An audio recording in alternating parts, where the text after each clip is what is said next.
नमस्कार बच्चों, कैसे हैं आप सब। आशा करती हूँ आप सब अपने घर में अच्छे होंगे।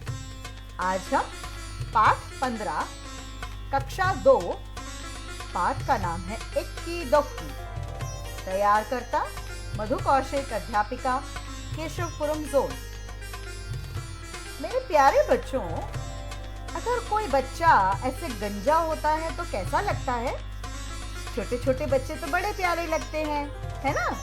पर आप ये सोचो कि अगर आप गंजे हो गई तो, या कोई और बड़ा बच्चा या आपकी बड़ी बहन गंजी हो गई तो, या बाल झड़ गए तो बुरा लगेगा ना। तो आज बच्चों मैं आपको ऐसी दो बहनों की कहानी सुनाने वाली हूँ जिनका नाम था इक्की और दुक्की। एक बहन थी इक्की, जिसका नाम था असली में एक केस वाली, क्योंकि उसके सिर पर एक ही बाल था। और दूसरी बहन थी दोन केस वाली, क्योंकि उसके सिर पर दो बाल थे। दोनों बहन बड़े प्यार से अपने अम्मा और बाबा के साथ एक छोटे से घर में रहती थी। पर जो दुक्की थी ना, वो बड़ी घमंडी थी। पता है क्यों? क्योंकि उसके सिर पर दो बाल थे, इसलिए वो हमेशा इक्की पर धौंस जमाती रहती।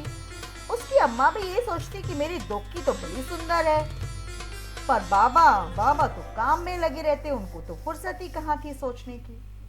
एक दुक्की हमेशा अपनी बहन पर रौब जमाती। एक दिन इक्की दुखी होकर जंगल में चली गई।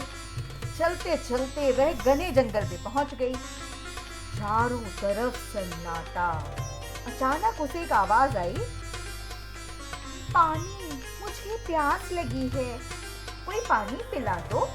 इक्की रुकी और उसने चारों तरफ देखा।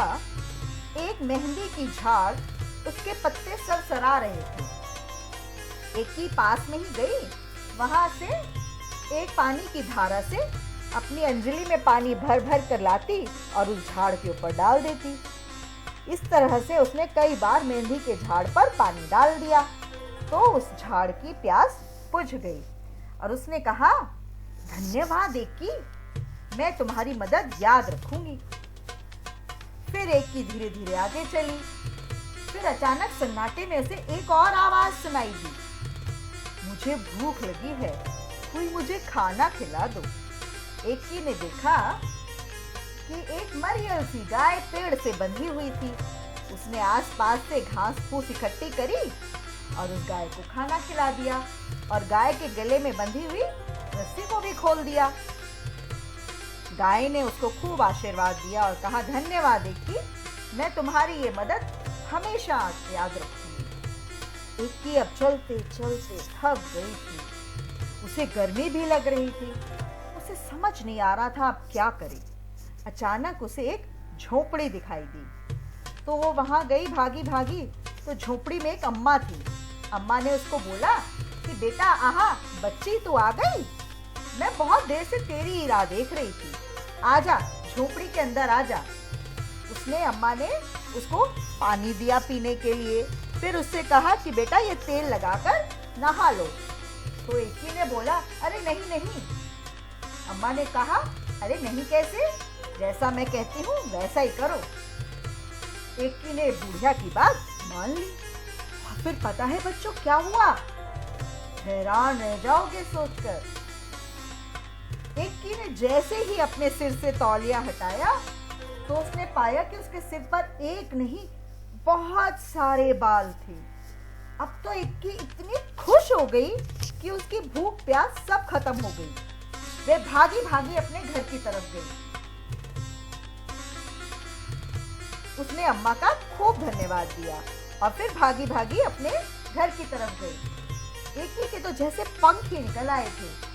रास्ते में उसे गाय ने मीठा मीठा दूध दिया और मेहंदी की झाड़ ने मेहंदी दी हाथों पे रचाने के लिए। इक्की जैसे ही धड़धड़ाती हुई झोपड़ी में घुसी, उसने सारी कहानी अपनी अम्मा को सुनाई। दुक्की उसकी कहानी सुनते भागी जंगल की ओर और फटाफट उसने ना तो प्यासी झाड़ी की पुकार सुनी, ना गाय की पुकार सुनी, और जाकर फटाफट अम्मा पर रौब मारने लगी कि अम्मा पानी गर्म करो, मुझे नहाना है। अम्मा ने कहा ठीक है। अम्मा ने उसके लिए पानी गर्म किया और उसको नहाने के लिए दे दिया। पर जैसे ही दोक्की ने अपने सिर से तौलिया हटाया तो क्या देखा कि उसके सारे बाल झड़ गए थे। उसके सिर पर तो एक भी बाल नहीं था। फिर वो रोते रोते वापस घर गई तो गाय ने उसे सींग मारा और मेहंदी की झाड़ ने भी उसे कांटे चुभो दिए। पर अब दोक्की को अपनी गलती समझ आ गई थी, उसने सबक सीख लिया था। इसलिए अब वो एक्की और दोक्की अपने मम्मी पापा के साथ, अपने माता पिता के साथ खुशी खुशी रहने लगे। तो बच्चों, आपने सीखा कि इस कहानी से हमें क्या क्या सीख मिलती है। हमें हमेशा अच्छे कर्म करने चाहिए, हमें हमेशा दूसरों की मदद करनी चाहिए। देखिए, एक्की ने गाय की और मेहंदी की मदद करी, मेहंदी के झाड़ की, तो उसको अच्छा फल मिला ना। उसके एक बाल से कितने सारे बाल हो गए। तो हमें हमारे कर्मों का फल जरूर मिलता है। और जैसे कि दोक्की ने अपनी बात नहीं मानी और उसने किसी की भी मदद नहीं करी, ना गाय की ना अपना मेहंदी के झाड़ की, तो उसके साथ क्या हुआ, उसके जो 2 बाल थे वो भी झड़ गए। तो बच्चों, मज़ेदार लगी ना कहानी?